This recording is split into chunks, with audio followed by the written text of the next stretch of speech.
Friends, అందరికీ నమస్తే. నేను క్రాంతి, ఆదివాసీ జీవన విధానం. ఈరోజు మనం రాజమండ్రి పట్టణాన్ని చూపించేందుకు ప్రస్తుతం అయితే మనం రాజమండ్రిలో ఉన్నాం.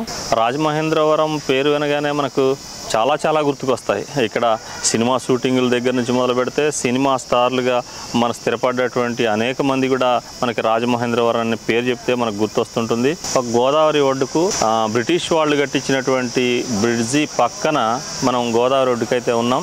మన తెలుగు చిత్ర పరిశ్రమ ఈ బ్రిడ్జీలను లేదనుకుంటే ఈ గోదావరిని అనేక సందర్భాల్లో కవర్ చేసి ఉండొచ్చు, మీరు కూడా చూసి ఉండొచ్చు. ఈ బ్రిడ్జి మీద మనం నిలబడితే అద్భుతంగా వస్తూ ఉంటుంది అనమాట. వ్యూ అంతా చాలా అద్భుతమైనటువంటి వ్యూ కనపడుతూ ఉంటుంది.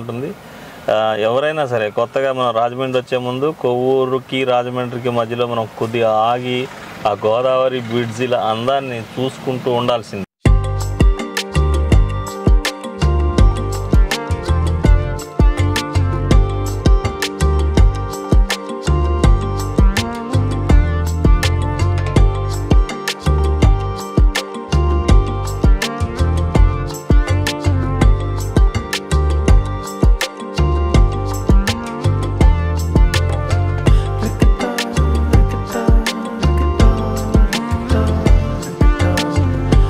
ప్రస్తుతం అయితే మనం రాజమండ్రి రైల్వే బ్రిడ్జి మీద ఉన్నాం.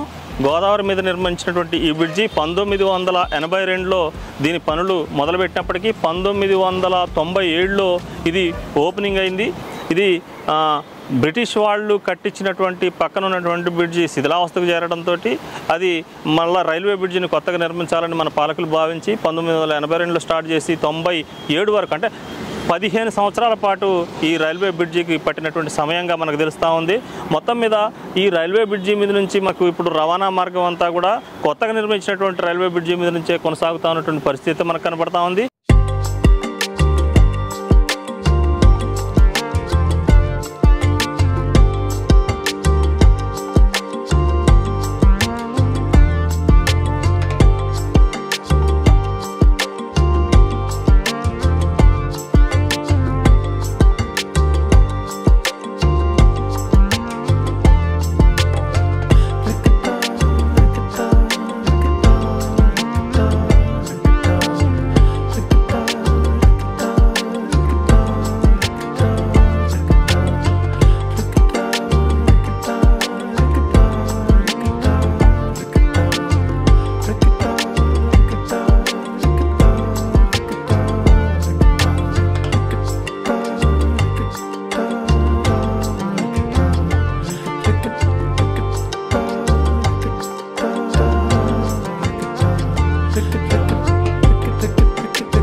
గూడ్స్ రైలు పోతూ ఉంది. మనం గూడ్స్ రైలు ప్రస్తుతం రాజమండ్రి రైలు బ్రిడ్జి నుంచి గూడ్స్ రైలు పోతూ ఉన్నటువంటి ఈ సందర్భాన్ని అయితే చూస్తూ ఉన్నాం. మనం నిజంగా అంటే పెద్ద సాహసం అనే చెప్పాలి. ఇక రైలు పోయేటప్పుడు ఎవరిని కూడా ఈ పట్టాల మీదకి ఎక్కనివ్వరు. మనం బ్రిడ్జికి ఎంట్రన్స్లో ఉన్నాం. ఈ గూడ్స్ రైలు మాత్రం పెట్టెలనక పెట్టెలు చాలా పెట్టెలు ఉన్నాయి. మరి ఏం మోసుకుపోతుందో ఐరన్ ఓరా మరి ఏమో తెలియదులే, కానీ దాదాపుగా కంప్లీట్ అయిపోయింది.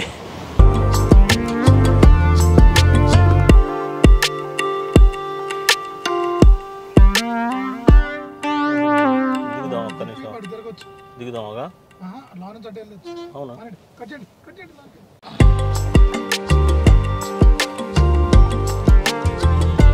రాజమండ్రి రైల్వే స్టేషన్ లోపలికి వెళ్తా ఉన్నాం. ఇది వాహనాలు బయటకు వచ్చేటువంటి గేటు ముందు అయితే మనం ఉన్నాం. ప్రస్తుతం ఇది దక్షిణ మధ్య రైల్వేకి సంబంధించినటువంటి రాజమండ్రి రైల్వే స్టేషన్. ఇది రైల్వే స్టేషన్లో మనం రైల్వే స్టేషన్ లోపలికి వెళ్తా ఉన్నాం.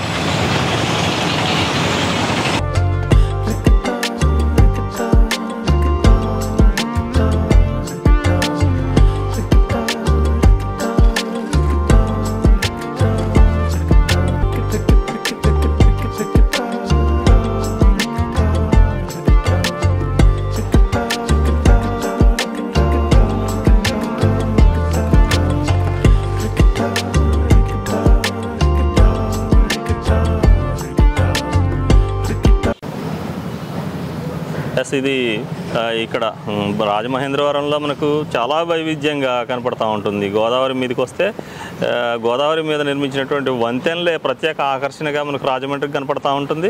ఇప్పుడు మనం ఇక్కడ నిల్చొని మాట్లాడేటువంటి ప్రాంతం అంతా కూడా ఇది గోదావరి మనకి ఎక్కడ పాపికొండల నుంచి ప్రవహించి గోదావరి రాజమండ్రి వరకు వస్తూ ఉంటుంది. ఇక్కడ చాలా వెడల్పు ఉంటుంది గోదావరి. దగ్గర దగ్గర దీని వెడల్పు వచ్చేసి 4 కిలోమీటర్ల వెడల్పు ఉంటుందనేటువంటిది. అంటే ఈ రైలు బ్రిడ్జీలు కానీ బస్సు వేసినటువంటి బ్రిడ్జీలు అన్నీ కూడా 4 కిలోమీటర్ల పొడవున్నట్టుగా మనకు స్థానికులే చెప్తా ఉన్నారు. ఇంత పొడవైనటువంటి గోదావరికి ఇంత పొడవైనటువంటి భూభాగం, ఇంత పొడవైనటువంటి వెడల్పు ఉన్నటువంటి ప్రాంతం ఇక్కడే మనకి రాజమండ్రిలోనే కనపడతా ఉంటుంది. అయితే ఇక్కడ ఈ గోదావరి ఏదో నాసిక్ నుంచి మొదలైనటువంటి గోదావరి కిన్నెరసాని, శబరి, ఇంద్రావతి ఇట్లాంటి నదులన్నింటినీ కలుపుకొని డైరెక్ట్గా ఇక్కడికి వచ్చేసి ధవళేశ్వరం దగ్గర కొంత నిలకడగా ఉంటుంది. మొత్తం మీద అంటే ఈ 100 కిలోమీటర్ల దూరం ప్రవహించినటువంటి గోదావరి ఈ ధవళేశ్వరం దగ్గర నుంచి కిందకు పోతే అంతర్వేది తోటి మొత్తం సముద్రంలో కలిసేటువంటి ప్రాంతం అంతర్వేది దగ్గర ఉందన్నమాట.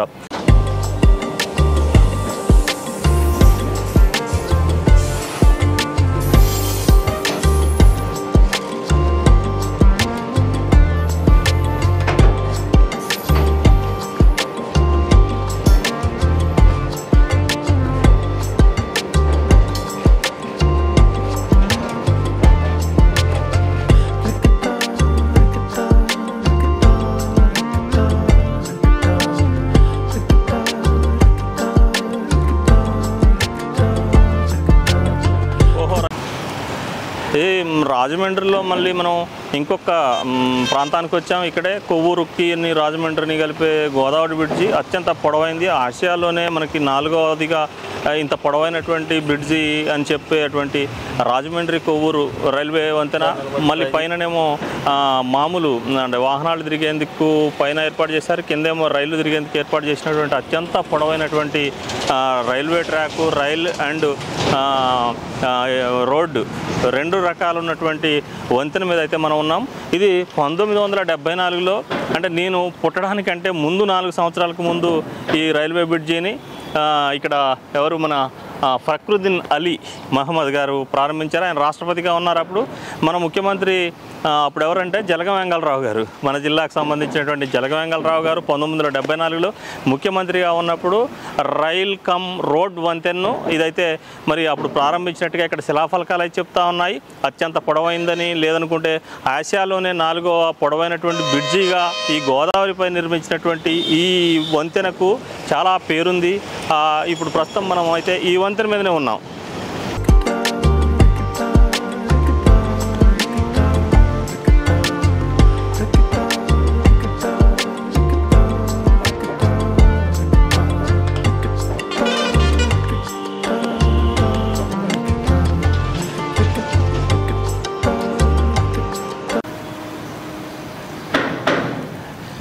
ఇక్కడ నిలబడి మాట్లాడాలంటే భయం అవుతూ ఉంది, వణుకు పుడుతూ ఉంది. ఆ పైనుంచేమో దడేలు అనే సౌండ్లు వస్తూ ఉన్నాయి. ఏదైనా ఊడిపడుతుందా అనేటువంటి భయం ఒక పక్క, ఇటేమైనా హార్న్ మోగినా లేకపోతే ఎవరైనా ఏమైనా అరిచినా కూడా ట్రైన్ ఏదన్నా వస్తుందే అనేటువంటి భయం ఇంకో పక్క.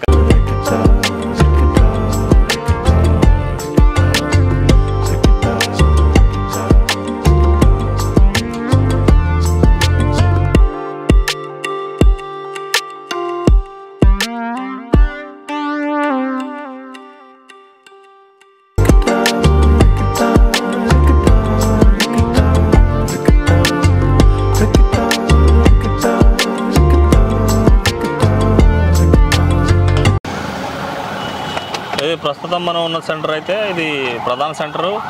ఇక్కడ ఒక కోటగుమ్మం పోయేది ఈ వైపు, కొవ్వూరు రైల్వే స్టేషన్, ఇట్లా వేరు ప్రాంతాలకి ఎక్కడి నుంచి పోవాలో మనకైతే బోర్డులు క్లియర్గా కనపడతా ఉన్నాయి.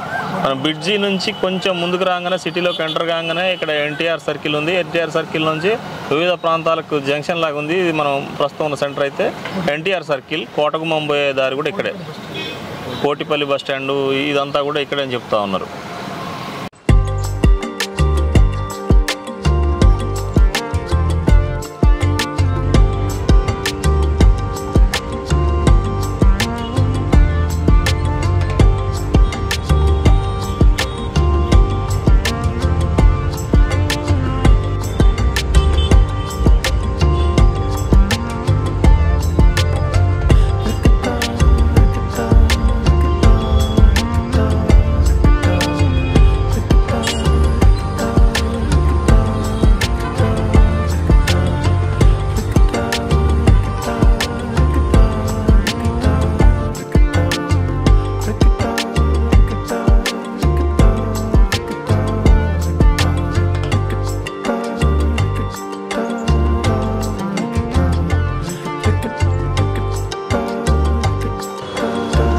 క్రాంతి ఆదివాసీ జీవన విధానం.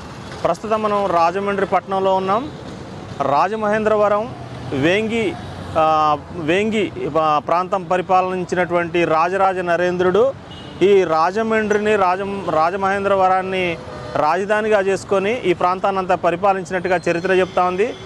1022 నుంచి 1063 వరకు ఆయన పరిపాలించినట్టుగా మనకు చరిత్ర అయితే చెప్తా ఉంది.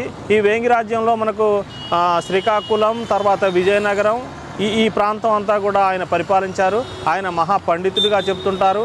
ఆయన మరి మహాభారతాన్ని కూడా తెలుగులోకి అనువదించడం కోసం నన్నయ్య భట్టుని తీసుకొచ్చి ఆయన ఆస్థానంలో ఉంచుకొని మహాభారతాన్ని తెలుగులోకి అనువదించినట్టుగా కూడా చరిత్రలో మనకు కనబడతా ఉంది. ఏదైనా రాజరాజ నరేంద్రుడు మహాపండితుడని, మంచి విద్వాంసుడని కూడా మనకు చరిత్ర చెప్తా ఉంది.